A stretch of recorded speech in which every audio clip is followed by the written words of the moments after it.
Rama, and I have today one of the uh, one of the interesting human beings, which I think why interesting. A guy who dreamt about filmmaking on the streets of Mumbai and who was a scientist and who has turned into a filmmaker.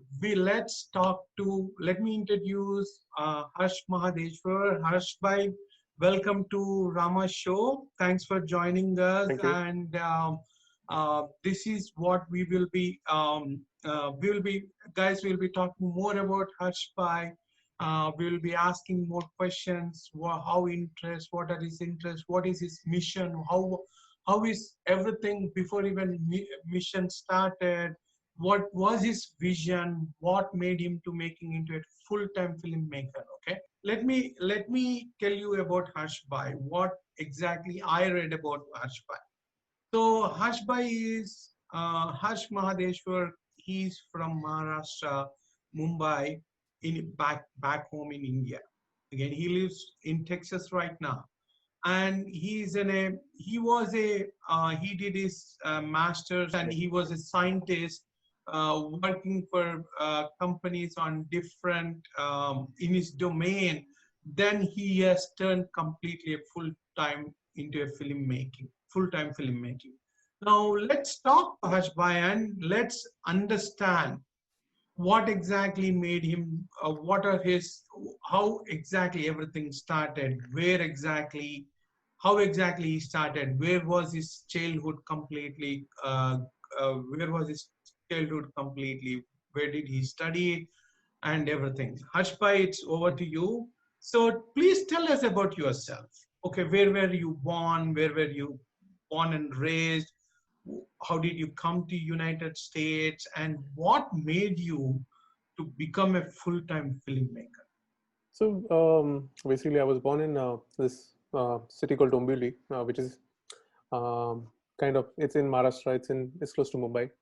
Um, and growing up, you idolize actors like Amitabh Bachchan. That's what you feel films are. Back in those days, we didn't know who is the director. Because we grew up just knowing the actors. And it's fascinating to see the cinema being made in Mumbai and then other cities, and and then as I started growing up, the passion for films started increasing. But the society has always told me that that filmmaking is like a privileged thing. It's not something you can just walk in and do.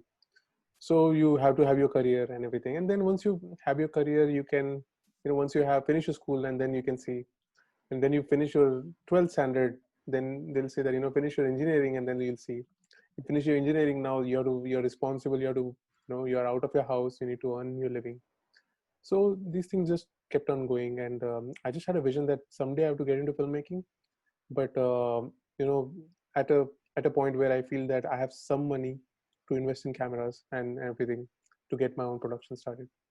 So going abroad to study was a kind of a way out to run from that social pressure. I wanted to go out, and you always when you True. read about Hollywood, and it's a I mean, when you come to US, it's a different freedom. I mean, there's no one to look into what you're doing. And so I started spending almost 5 to 6 hours every day after work, and then during the lunchtime, like anyone who has worked with me, they used to see me disappearing during the lunch hour. So I started putting 1 hour of lunchtime every day for 4 years. So that counted as a long time. That contributed. I mean, I read about how you can make time when you're working full time. How you can get into your passion.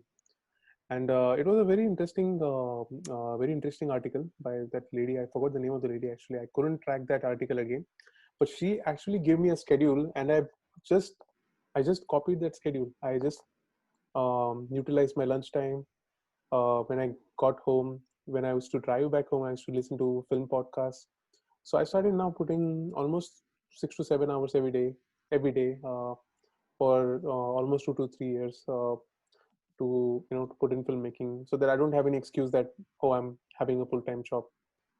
In the meantime, like 4 years back, I set up my own production. Dil Ki Baat is a social media platform which I started 4 years back. So it is it has 5 million followers right now, but when I started it, it didn't have any followers. And the idea was that when you create short films, you need an audience, and when no one watches it, you more than money, more than anything, you need that encouragement that someone has watched it, someone has appreciated it. Absolutely.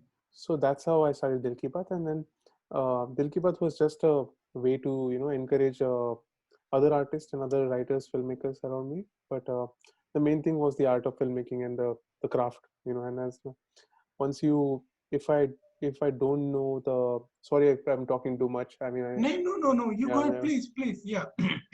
This is what we needed. I mean, like, yeah. no, this is what we needed, right? An interactive session, and absolutely, you are giving an wonderful things. And exactly, you have started about Dil Ki Baat. I mean, my next question was, Mm-hmm, how did Dil Ki Baat born? What made you to start Dil Ki Baat? mm-hmm, Exactly. I mean, like, if you ask me, Dil Ki Baat is not just a film making. What I have saw this one, mm-hmm, because you have impressive website over there. To be frank, I mean, I have never.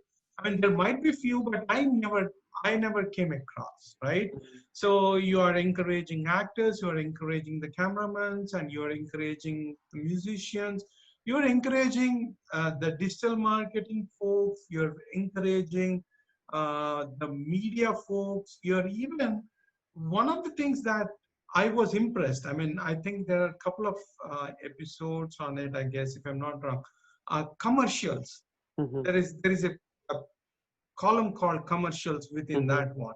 So a Right. couple of guys went into a restaurant, they tasted for some food, and they I think you wanted to try something new, Mm-hmm. which Right. I love the idea. So can Mm-hmm. you just tell about all this, like what exactly and how exactly, and achieving more of that, achieving 5 million followers is like, hmm, Yeah. Thank you. Thank you. Yeah.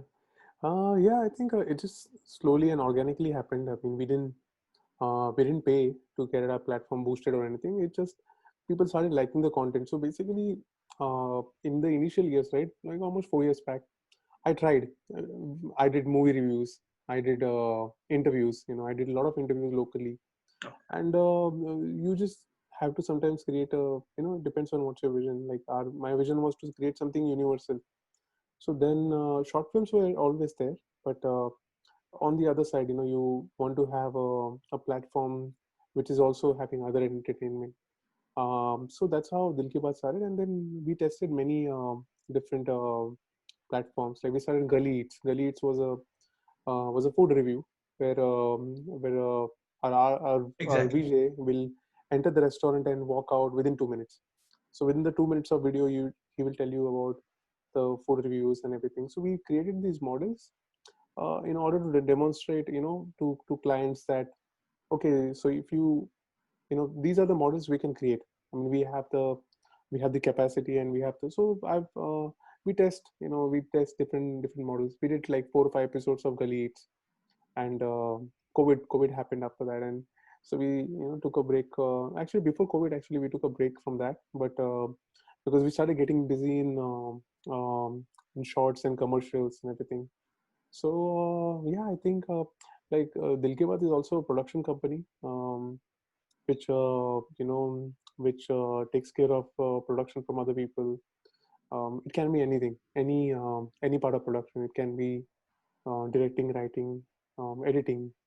So I have a team for that, and yeah. So I think if someone walks in with a minimum budget, the least we can advise is what we can do in that budget. And we have worked with micro budget films. Like ever since we started, we worked with micro budget films. So going from there to high budget films, we can cater everything. So that's the aim of our production. Yeah, that's great. I mean, that's great to hear about it. I mean, one of the things, I mean, at least Gully, what I liked is it was very crisp. The thing was very crisp. I mean, even I was talking to Venu, I mean, he had a show on it. Like we Mhm. enter into a restaurant, but it was a detailed review, Mhm. like not only one or two item, Mhm. not just one item. But we had a review about, like, it was kind of a 30-minute show, but again, Mhm. it was we did not continue because of, you need audience, and I mean, Mhm. people, because the busy lives, when you wanted to do it, what you want to do it, again, there are multiple things that Right. go back and forth, right?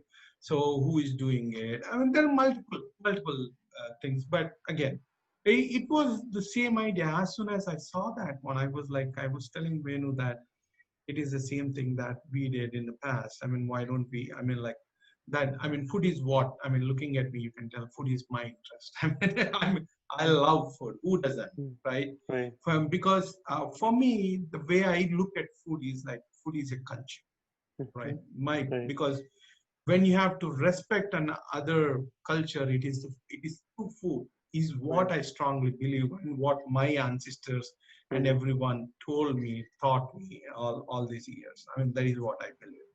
So that's again, thank you. So another interesting, there is one interesting which is I was like holding up to ask you for since long time. So I read in your blog, it says that you wanted to take more of you are interested in real stories, Mhm. like your short films or anything.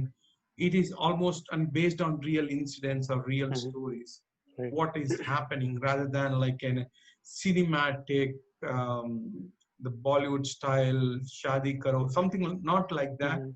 but it is something real incidents. And one of them which I have seen a couple of short films, but which got the card which stuck with me was Azadi. Mhm.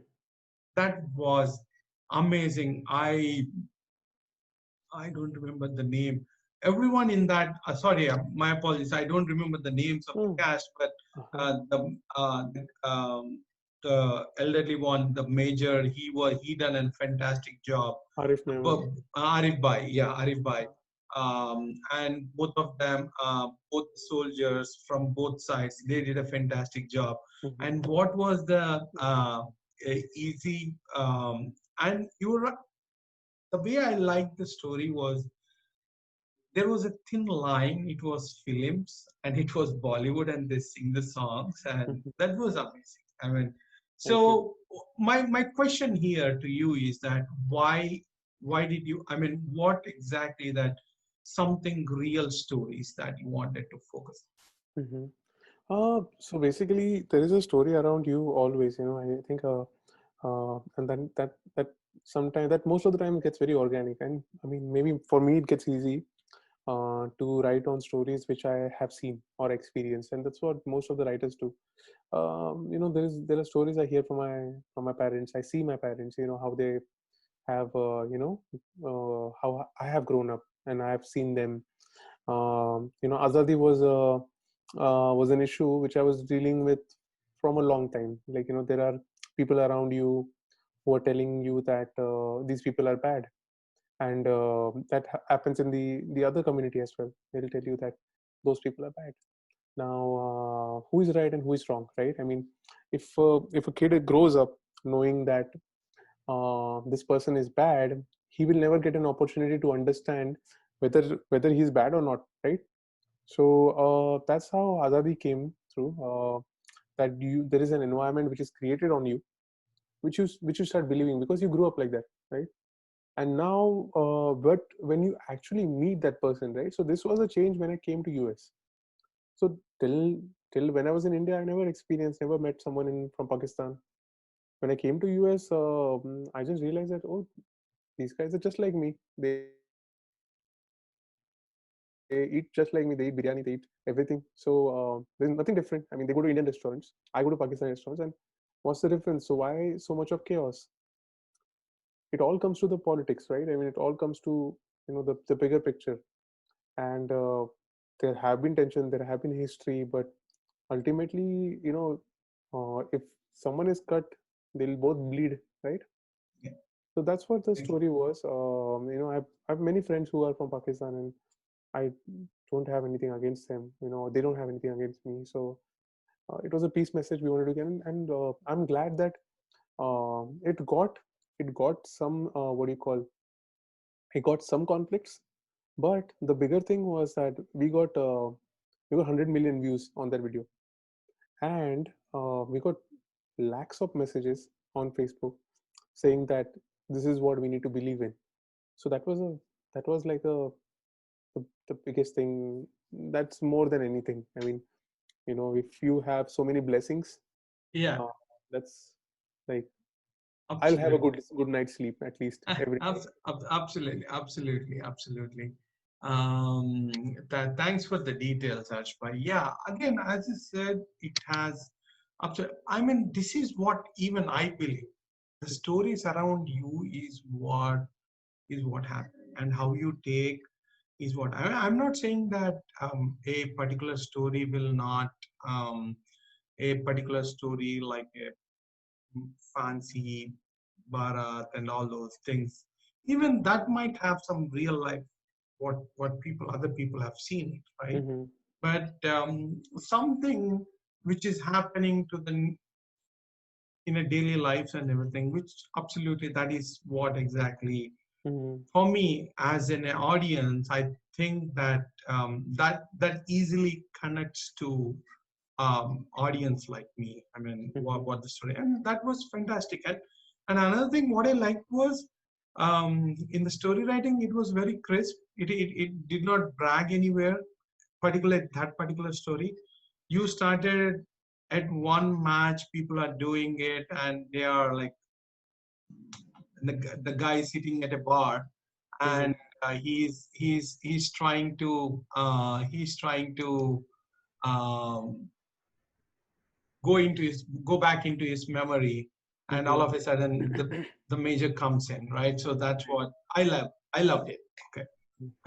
I mean, I love the whole scenario and everything. I pretty much liked Thank it. you. Okay. Thank you so much. So one of the things I wanted to ask is, so how, I mean, this is mostly what you have taken. I mean, whatever you shot till now, the short films or the ads, whatever the commercials or anything. Most of it, it was more of like not gully, but it is most of it was like more of South Asian. It was your target audience where I put like this because I'm into more of digital marketing.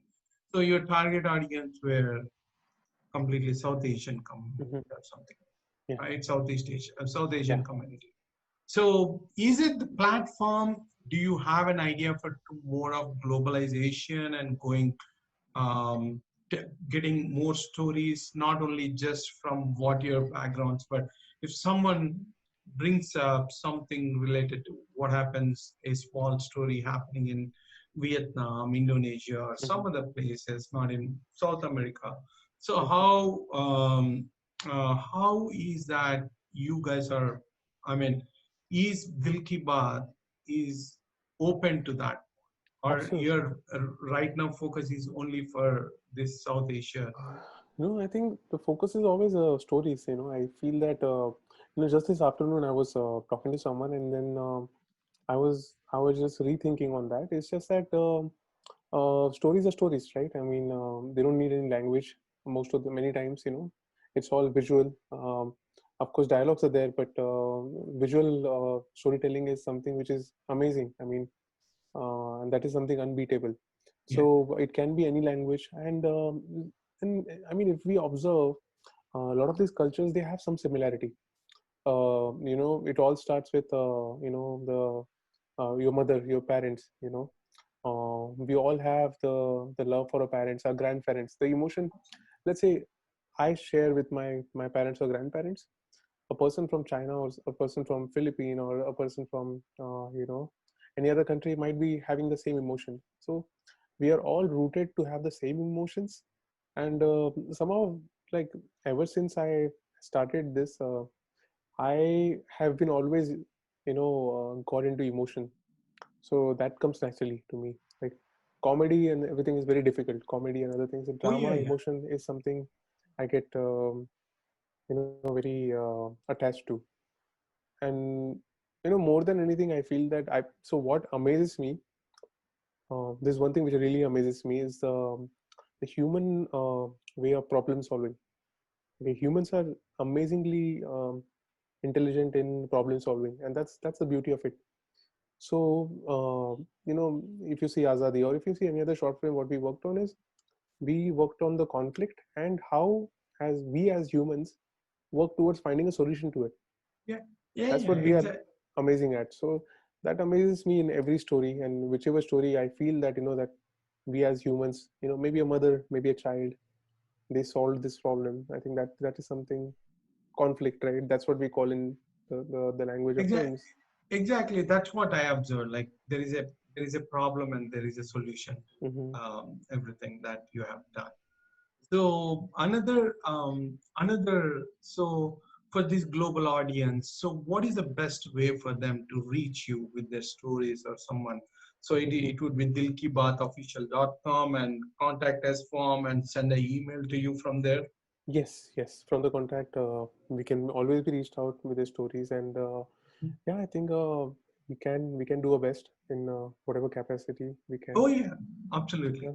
And what is, see, another question is that as yourself is a production house, okay, and as yourself, you have multiple, you will be also pitching your stories to different Hmm. production houses or producers, right? So how do you, what is that you, I mean, what is that practice you follow right now? Is there a because how do you identify that these are the right production houses or something? See, Hmm. everyone has a passion for the movie, right? Hmm. Most of it, like I know at least like nearby, at least I know 30, 40 guys who are more of interested in filmmaking and all, Hmm. right? I even know that most of us are, we did, I mean, I and myself, Sham, and other folks, we did few of the distributions, movie distributions here overseas Hmm. from India. And also I know a few people who are the blockbuster producers here who are, Hmm. I mean, couple of them are my friends and everyone.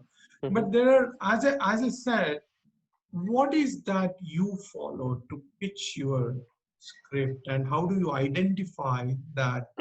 Is there a process that you are following, or how is that you are doing? So basically, we being a production house, we have produced our own stories. We didn't have Okay. to look for production houses.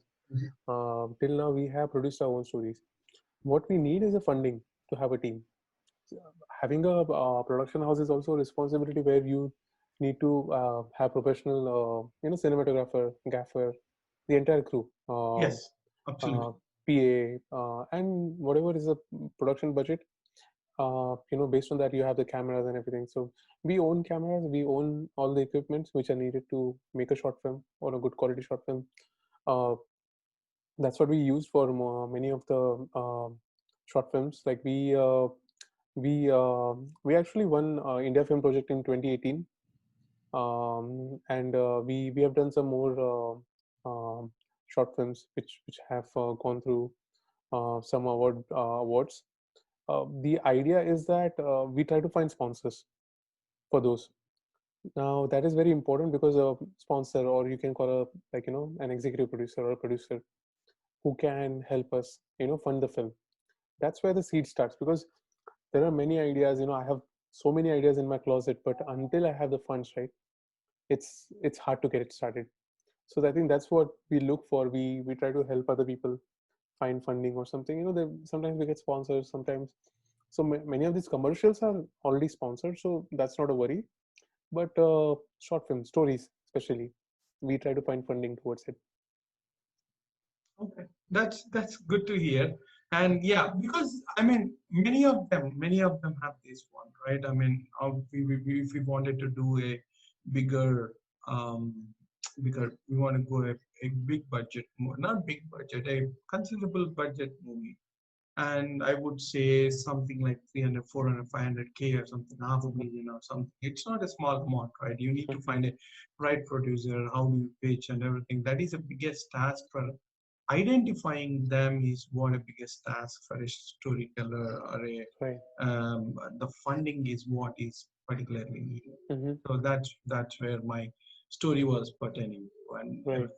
So because you need to come up with that value proposition also, right? Mhm. How do you what is I mean like you have to show when you're going out and everything, you have to show that proposition to your producers. So okay, we can get so much on OTT platform. Mhm. Again, if it is a microfilm, you Mhm. cannot release on a theater in a theater or something, Mhm. right? Again, I'm not sure as of now what is a Right. completely, but as far as my knowledge goes here, microfilms are not released. It's most of OTT platform in OTT platform versus number of hits, how we get the Mhm. revenue.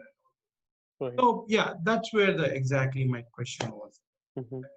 So that's thank you for those details. So do you guys also conduct any workshops for the directors, for the script writers, or acting classes? I know Shivabai is. I have been following him and in that group, and he's one of the amazing actors I have seen. And there you have a good team of actors for sure. Mm. I should say that. Okay. Thank you. And so, is there any normally you conduct any workshops through Mhm. something? If if there is a workshop should go, is that the announcement happens through or subscribe to your newsletters, Mhm. or Yeah. how does the I mean like Facebook Yeah. page as well as your Mhm. um, this Yeah. subscription newsletter? Facebook page casting call. We have a casting call page on Facebook, which has a group actually, which has close to 1,000 people. We put casting calls over there, and then we put workshops over there when we have Okay. workshops are based on the projects. I mean, let's say we have a project coming soon, so we'll conduct auditions, and based on that, we'll have workshops, like a couple of Okay. workshops to go through. We don't have any acting classes or anything as of now, but yeah, I think we try to do whatever in the fullest capacity we can right now. That's nice to know because I want to bring the reason for this one is that at least audience know that what to look for when they're going into theater Mm. and Right. when they wanted to talk to Hush, right? So that's Right. where exactly I wanted to bring that as Right. topic, and I don't want Hush to be bombarded with uh, some other questions and. Okay.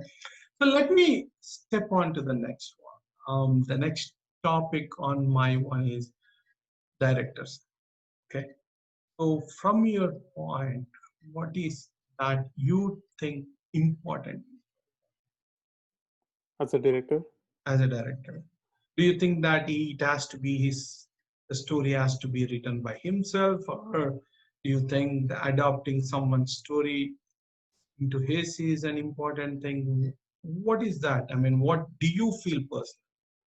Right. So for a director, I think there are many things which are important. I think director doesn't need to be a writer, but a director has to be very technically sound. So he has to be technically sound. At the same time, he has to understand how the team works. It's project management, right? After all, filmmaking is project management. You Exactly. need to know every single person. You need to know what is needed for every single project. That's when you let's say that's what you learn when you're experimenting on your personal projects. Because when you have a commercial project, you need to know what team is needed, right? um, we are shooting a commercial this weekend, and we got it like just 4 days back, and now we have a lot of actors acting in it. We're going to schedule it, but I already have a team. I already have a team I trust, I've worked with before. That's where uh, that's a director's responsibility, because a client will walk to you and say, can you make this commercial for me? And you just have to say yes, right? I mean, because you want that project, you want to make it happen. And I said yes. But how will you make it? That's when, as soon as the call is done, you start building your team. The first thing director has to do is build a team. What do you need? I need an assistant director. I need a gaffer. I need a PA. I need a AD, second AD. I need a first AC, second AC. Yeah. If it's a big commercial, if it's a small commercial, we have even done small commercials where it's just me and my AD. I went with the camera, I shot it myself because so I feel that a director should be technically trained as well, because let's say you're doing a small project. I was doing a commercial like some time back, and we ran out of the budget, and the client just without increasing the budget just wanted to make it happen, and then I went and shot it myself, because you need to understand how you can match a big red camera or a ARRI Alexa camera, which is a 40,000 camera, and then you have a $5,000 camera. Is it going to match directly? It's not going to match directly. Yeah. But you need to understand what lenses need, what filters I need to attach. If I need to use UV filters, if I need to use. So it's a lot of technicalities which I feel a director should know, because if the director doesn't know, then he won't be respected on set, right? Because okay, if I just walk in that, oh, I have the money and I'm going to direct a film, but within like first 30 minutes, people will understand how technically this person is, how technically sound this person is. So that I feel that there is a what do you say, misunderstanding sometimes, which I had to. I felt that, oh, it's my story, I want to direct it. This was 6-7 years back when I used to think. But then after a point, I DP for people. I sometimes do cinematography for people, because over the time I have trained myself in different areas, because there will be times where you're 4 years back I was doing a project, my editor just left United States, and that project was sitting for 6 months because I didn't know how to edit, right? So then I started learning how to edit myself. Oh, that's. So Mhm. so I've trained myself to do everything, and I feel that a director should be very down to earth. He Oh should yeah. be he should be ready to pick up. He should be ready to clean the set. He should be ready to do everything possible just to make sure. Showcase his leadership qualities. Exactly, lead by example. Not, Mhm. not to be a manager, but be a leader. Yeah, Exactly. by a Yeah. leader who knows everything at the same time, because people will constantly check your knowledge. They will expect, and it's right, and they should expect you to know everything, because you're the director. You should have the vision, both technically and the story wise. So even if it's a, let's say if I get a story and I want to direct it, with due respect to the story writer, the sometimes the vision changes on sets, because as a director has to deal with the producer, right? Story writer has written an excellent story, but if the story has a mansion in it and the producer is not having the budget for a mansion, right? That's when you will think about cheating a mansion, right? Exactly. Yeah. So things like that. I think director has to be very flexible. He has to understand every people, Yeah. and Exactly. his job is not done till the movie is released, right? Oh yeah. Yeah, To go absolutely. through all the editing session and everything. So it's a very interesting position.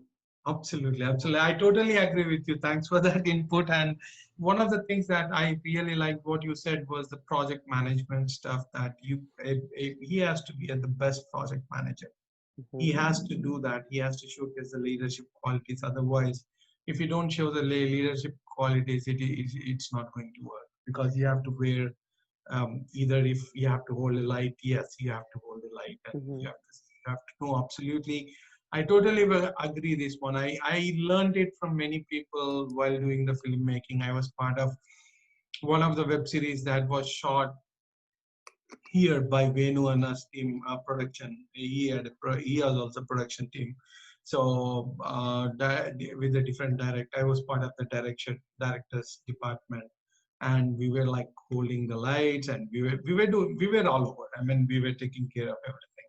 So absolutely, I totally agree with you on that one.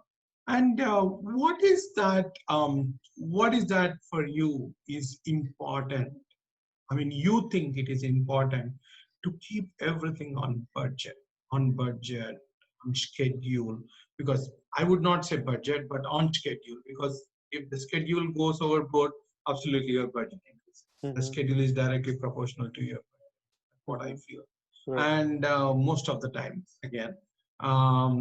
So you have that contingency planned and everything, but again, so what do you think that how you make sure that you have everything on schedule for that day? I mean, when you Mhm. go on to a shoot, let it be a mini, I mean, a smaller, like 4 minute shoot of a microfilm or a mini film or a mini feature film, whatever, a short film, whatever it is.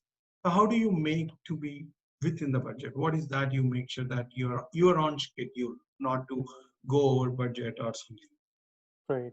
So, I think, see, the budgeting is something, you have to, of course, the budgeting, it changes sometimes, while the film is made, while the short film or commercial is made, that can be like 20-30%, but like a budgeting call is a call of the director, where, oftentimes in a small production, or else you have the executive producer, who is oftenly, checking with the budgets.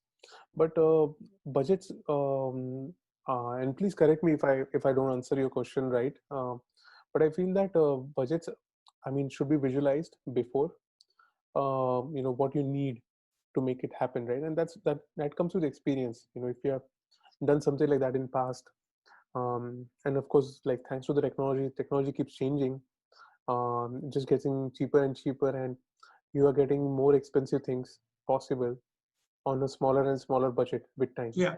Mhm. So I That's think, true. once you know, like, that what is needed for this project, it is just going to help you for the next project. So it's a learning. Every project is like a learning. I did a project which I spent. I'm just giving an example. I spent $8,000 for an ad that was 2 years back, but now I can make it possible in $4,000 because I have an idea about what I need and what I don't need. Because so that's the director's responsibility, um, to understand, what is exactly needed, what lenses you need.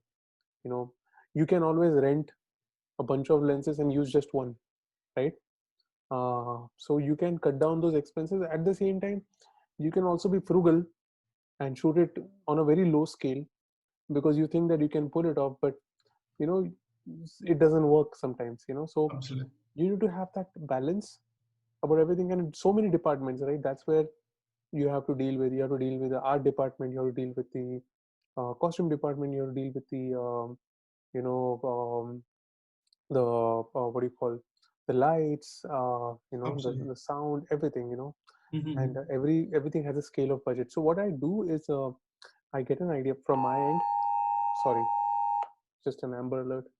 What I do on my end is, I get a client budget, and based on that, like, I'm talking about commercials here, but or a short film, Yeah, I yeah. see, like, what is the Mhm. budget of the film. Based on that, I'll back calculate it. I'll see what I need to spend in each department. uh, so yeah, so it all depends on, what exactly is the vision of the video. So how do you keep exactly on the schedule? I know that might be the schedule might be disturbed for because of the last minute actors change or something like that. But how do you most of the times you make sure that it is you are on schedule, whatever you have planned? I try to make sure that my crew is before time, because actors sometimes, if actors are delayed due to some reason, they get stuck somewhere. Mhm. What we do is, like, we try to set up the scene, set up the set, before the actors arrive. So let's say we have an ad we're shooting on this Saturday. Mhm. So we plan to, our call time is 6 a.m. Actors will come in at 7. So location scouting and everything is already done. So you save that time. But you get to the location. You already know that where the plugs and everything. That's where you start with. So Exactly. one Yeah. hour, 1.5 hour, and then see again. The fun thing about budgeting, right? Is And this is what I learned over the time. What I used to do is, like, I used to have limited number of people on set. Now let's say, for example, if I have a gaffer on set, and a gaffer is basically someone who will speed up the whole process, right, with the Yes. lighting and everything. If I have a PA, so now let's say I cut down a budget of the second PA, but what happens is, if I have a second PA, the whole process gets so faster that you end up filming more on that day. So sometimes you have Oh. to take those decisions where Mhm. more people is need not necessarily overspent, is going to help you to film more, right? Okay, I get it. Okay. So So, imagine you're shooting scene one, scene two is already ready to film all right. because the Okay. other person is working in the background. All right. So those, that, let's say I'm spending $350 on a production assistant, Mm-hmm. those $350 will help me save $1,000 of the entire Absolutely. thing, right? Yeah, Because yeah, yeah. another day added is another makeup artist added, Oh, yeah. another everything added, right? So those things you learn with time. You need to understand where you spend and where you save more. Absolutely. It is a great help, and it was a nice answer. I mean, I loved it because that makes more sense when you add an extra resource when you're doing a scene one. Absolutely, they are getting ready for the scene two, so Yeah, that you can get another the scene two ready in within a little bit of gap, and you can even get that ready, right? So right. that's how you can finish it off. That's absolutely fine. Mm, So this is another quick question. I'll not make it more this thing. mhm, So how do you see the filmmaking is difference in India and here? So what is that you see? Because most of the time we are bonded to work on availability or whatever. Most of the times mhm, we are, unless it is a full-time actors you're working with, full-time crew. Otherwise, it would be weekends, right? Most of the weekends mhm. you'll be working. So what is that? I mean, the major difference you see? I think I mean, there's a huge difference. Firstly, it's a proper working industry over there. Over here, we have Hollywood, of course, which is an industry, working industry. But let's say, if we're talking about Indian cinema, if we're talking about different languages, Telugu cinema, Tamil cinema, people who are doing it full time, that's amazing. What we miss the most is people who will stand for you. For instance, you have people who will believe in your vision in India because people are, and the difference is that here people have their responsibilities. They have kids, their families. They cannot Exactly. think Yeah. about, like, I think I might be the only stupid person who left his job and jumped into this vision, to do it full time. But it's not easy for everyone to do that, right? Oh, yeah, absolutely. I totally agree. So you won't have, let's say I have a like whenever I have a project and I feel that, oh, this might be really award winning, and if I don't have a budget for it, if I'm in India, there will be people to support you because even they want to create that with a passion. Over here, Exactly. when you're working with an American crew, you know they probably they're more driven towards, it's like a day job, right? For people, it's like a Yeah. day job. Mhm. They're paying their bills and everything. So with due respect, that is something which might not be very interesting to them. So this is where you need to multitask, and someone.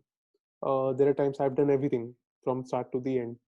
So you end up draining yourself. That's one of the thing which I'm thinking it will change over the time. We will see more full-time filmmakers who are creating Indian content here in the United States. I think that might change the face of Exactly. That you is, know, I know that many of my friends who are here to that, more all of us hope the same. Like one day, the more of Indian filmmaking will happen here in the right. United States, and we create a bigger platform or a medium for people to just showcase Yeah. rather than everything. And even it's a win-win situation. You can go back to India and show. Right. I'm not sure how a few things work, but again, it can be figured it out. But again, Right. back and forth. But yeah, thanks for that answer. It was very nice, and I love the way that people supporting. Yes, because you're all alone and your passion is with you, you Mhm. and your passion, but nothing. But you have people back home. That is the more major important thing. Someone who is Right. that is looking after your family, that is Right. major. That, yeah, because we used to shoot at 9 midnight, 12 1 a.m, and sometimes I used to be like, okay, now guys, we have to wrap it up. I cannot, because I have kids at home. I have Right. to go now. It's the so that's absolutely I was in that shoe. Okay. Mm. And even So filmmakers. Sorry, I just had one thing to add. yeah, yeah, I was going please. to say that even filmmakers like Anurag Kashyap, what they have done is when they said that when they were like at the early stage of their career, they have made films with zero budget. They have made films where they had said that I mean, this is our vision, and if the film creates money, you will all be compensated. So you will get people who want to achieve something, and of course now when Anurag Kashyap is big, he stands by those people who stood by him. So Exactly. something like that is possible in India, of course. Something like that is not possible here. Here, if you True. want to create good work, you have to have a good professional crew, and that costs you money. That costs you people who are working full time, and otherwise you're doing things over the weekend, and it's all it's all doable. Just for passion, just for fun. Absolutely, absolutely. I totally agree with you. Thanks for that input, Ajmai. And that's fantastic. I mean, I'm in love with what you're saying. Exactly. You're 100% right. And those are the valid points. That is one of the major difference that we see. But again, it's just passion. We have to go and we have to do it. Right. So, but nothing can stop us from our passion and the dreams. Absolutely. So it is one of the things I would say that the dreams that drive us, right? Right. So let's move on to very short answers. I would be not taking like majorly. We will be not having much of discussion on that, but like two, three words or Hmm. one or two sentences, Sure. whatever it. So, what is your hobby and what is your stress buster? I would say working out is Right? yeah, yeah, That's fitness, fantastic. fitness and working out. Yeah. So, how did you handle your COVID situation? COVID situation just being safe, having sanitizers, masks, everything. Yeah, we're using temperatures now on sets. Okay, So the infrared temperatures, I think that might be a one scanning thing. okay. So, what is your normally? I know that again. So, what is your advice to the filmmakers who Hmm. are right now in United States? And if you can, any advice for back in India also? Um, I feel that depending on what you want to do, just make friends. Know other filmmakers around you, and feel free to collaborate. Feel free to work together. I think that's how I think you will grow. And don't feel that it's anything is small. You have to start from somewhere. I was working as an AD for so many sets, like which were small projects, big Yeah, yeah, projects, yeah. and that's how you learn because you. When I started, I think when I started working with cameras, I went to a shoot and 2 days I was just holding the lights, and then I got frustrated and I asked the person I was learning photography back then. I asked the photographer that I came to learn from you, and you were telling me to just set up the lights for 2 days. That's it. It's not like I'm a gaffer. In photography, it's just a light stand with a flash, right? I did that setup. So what he told me is that did you notice that when you were doing it, you were actually noticing what is happening, what am I doing, the minimum, the small things, the minute things, right? Absolutely. So you observe. So that's what I learned. Yeah, he's right. I mean, I got frustrated, but I was actually watching and I was eager. When will I get the camera in hand and take my first picture, right? So I think observing is very important, and I think you learn from experiences. You spend time with people who are experienced. You do your own research. You learn things, and that's how. Absolutely. Yes, Absolutely. you learn every day. Yeah, thank you. Thanks for that feedback. And what is the which film or not film? Which movies that inspired you the most? Inspired. I think the movie which got me started into all this is Sholay. Oh, Sholay. that's It's like nothing like it. Like it's it's it, an it's it's an amazing emotion. movie. Right? Yeah. Yeah. And now, who is your favorite actor? I mean, I know there would be many, but name few, like four or Um, five. four or five. In Bollywood is Amitabh Bachchan. Absolutely. Yeah, Bollywood and Hollywood. There are many. I like Robert De Niro. That's he's been my all-time favorite. I think. Oh yeah, Yeah, I think. Yeah, but there are many actors I like from time to time. I like many of the underrated actors actually these days. Adil Hussain, who is in a lot of web series. oh yeah, These are absolutely. amazing.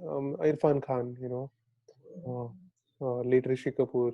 They're all amazing actors who, many of them were underrated. But you understand their worth, at the Absolutely, right time. absolutely, yeah. So, what is the filmmaker? Who is your particular filmmaker you're inspired? Like for example, for me, to be frank, Mani Ratnam's camera, Santosh Mhm, Shivan's camera work, and Mani Ratnam's movies. Then, while I was growing up, RGB was one of those different mhm, movie maker. Again, there absolutely are many, but these had most of the influence on me. But right. something similar, like who are there, like for you, like was the most maker? Many actually, and I think like I'll agree about growing up when I saw Shiva for the first time, and then when I saw what was the other movie, RGB's movie actually. I was amazed. I mean, the way he used to drive his cinema, right? Yeah, Right now, I feel Anurag Kashyap past few years was very inspiring. oh, yeah, Farhan Akhtar, his sister, they all been so yeah, amazing. I yeah. think Uh, Zoya and yeah, I think very inspiring. I think I feel that when started pursuing filmmaking full time, I started observing more of Meera Nair films, and she's an amazing director too. yeah, absolutely, absolutely. So I love her Mani movies. Ratnam, as you said, yeah, many good directors who these days teach you something or the other in their films. That's nice. So, any memory from your childhood while growing up you want to share on the filmmaking, um, talking on movies with your buddies or something? Any memory that you want to share? So this is like memory from my childhood, which has to do with filmmaking, or Any, I mean, yeah, probably. I mean, where we are talking about filmmaking, not filmmaking, but going to a movie or Mhm, having fun. One day I have to, one you I mean, for example, as you said, Shiva. I was in school. It was first. It was in like when it came. I was amazed to see that. mhm, And when it was Mani Ratnam's Nayakudu is one of those Kamal Hassan movies. mhm, It's background of Bombay and everything. Tino Anand played one of the good roles in that movie. So mhm, these are those movies where, like, when you come out of the theater, one day I have to make this kind of film. So, mhm, was there any kind of that kind of memory or something like that? Many actually many. So when I was in school, my father actually he switched off the cable because he feel that it's distracting when I was in Yeah. school. Uh-huh. So till 11th standard, 10th standard, we didn't have cable Okay. for a while, and then the only source of movies was theaters. And the theaters, you watch movies when your parents take you out. That's like once a month or once in 2 months, 3 months. When it's a big movie coming out. And I came from a very middle class family, so it's like whenever it's a big occasion, big film coming out. Yeah. Yeah. But I was fortunate when I was in 11th grade, right? I had a best friend by the same name. My name is Harshad. His name is Harshal. So we Ashal. got, Okay. and we became very good friends. And back in those days, I didn't have money to go to films, but he started buying my ticket every day, Oh, and he was a movie addict. okay. So he started buying my tickets, and I used to feel bad initially, and then he said that that you don't have to worry about money, na? You are being with me. So he bought movies, all the movies for the 2 years for me. Oh, right. That's great. And he was such a movie addict. He used to take me for first day, first show. So we used to bunk school, Okay. and we started, being known that okay, these guys might have gone for movie for sure if they're not in class, right? Exactly. So every movie which released, I'm literally telling you, every movie which released in 2 years, Friday we have seen it. So we bunked Fridays in schools. Oh, So that's where I think you get that craziness, right, when you're exposed to so much of cinema, right? exactly. That is where, I mean, for me, that is where exactly +1, +2 was a turning point for me to me being a movie buff. Mm-hmm. I think that was the age where I was into boarding school for that one, and every week we had like a half a day outing after an Mm-hmm. exam or something like that. And what was our major time pass? We used to sleep and everything, but I used to go to theaters every week without any whatever the new movie is released. I used to go and but again, thanks for sharing that memory, and My thanks pleasure. for bringing that memory again. I remember I have a couple of my friends, my cousins. They were movie buffs and movie addicts, and that reminded me of my childhood too. Okay, thanks a lot. People, this is what Harsh, by sharing his experiences and his thoughts about the filmmaking and how you can do what we from the PILUPUTV, from all of us, is that don't leave your dreams. Follow your dreams. Yeah, you'll have little bit up and down, but don't forget, as Harsh has said, constantly keep working as an AD or something like that into the filmmaking. If you are into a filmmaking or in a relevant passion, but don't leave your dream. Just follow that one. Thank you, Harshbhai. Thanks for Thank you. Thank you so much. giving your time. And it is fantastic, wonderful. Thank you again. On such a short notice, we both even don't know, but on just a phone call, you said okay, and I was like, okay, did I convince him? I was like, okay, yes, you did. Oh, thank you so much. Yes, It's totally my thank you. pleasure. And it was very pleasure talking to you, and it was very great. All your experience sharing with our audience and everything. Hopefully, we'll meet sometime very soon. All right. Absolutely. Thank you, and pleasure meeting you, and pleasure meeting you when you are now.